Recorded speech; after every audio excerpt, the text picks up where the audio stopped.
अस्सलाम वालेकुम दोस्तों। तो आज की वीडियो में हम बात करेंगे कि कभी कभार क्या होता है कि हम अपने यूट्यूब चैनल जो है उसके जीमेल के थ्रू जो है हम क्रोम में जो है लॉगिन होना चाहते हैं, लेकिन वहाँ पर लॉगिन नहीं होती। बहुत सारे प्रॉब्लम आती है। हम उसको लॉगिन कर देते हैं लेकिन वो कहीं और ले जाते हैं और हमारे जो चैनल है वो खोल नहीं सकता। तो इसके लिए आपने क्या करना होगा कि इसकी बेहतरीन जो है ये तरीका है कि आपने क्या है कि क्रोम की जो है सारी की सारी कैश जो है वो क्लियर कर लीजिए। इसके अलावा जो भी उसके अंदर डेटा मौजूद है वो सारा का सारा आपने उसकी हिस्ट्री भी क्लियर करनी है। तो आपने जो है सारे की सारी हिस्ट्री जो है क्लियर करनी है क्रोम की, और इसके अलावा जो भी उसके अंदर डेटा मौजूद है तो आपने सेटिंग में जाना है, ऐप सेटिंग में जाइए और वहाँ पर जो है क्रोम को बिल्कुल जो है उसका सारा का सारा डेटा उसको जो है आपने वहाँ से क्लियर करना होगा। इसके बाद आप क्रोम में जो है दोबारा से साइन इन हो जाए वही ईमेल से जो आपने जो है वहाँ से जो ईमेल जो है अपने यूट्यूब चैनल खोला हुआ है। तो इंशाल्लाह फिर आसानी के साथ आप वहाँ पर लॉगिन हो सकते हैं अपने यूट्यूब चैनल में।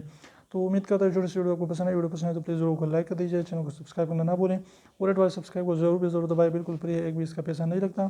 तो अभी एक सेकंड निकाल लीजिए, उसको प्रेस कर लीजिए।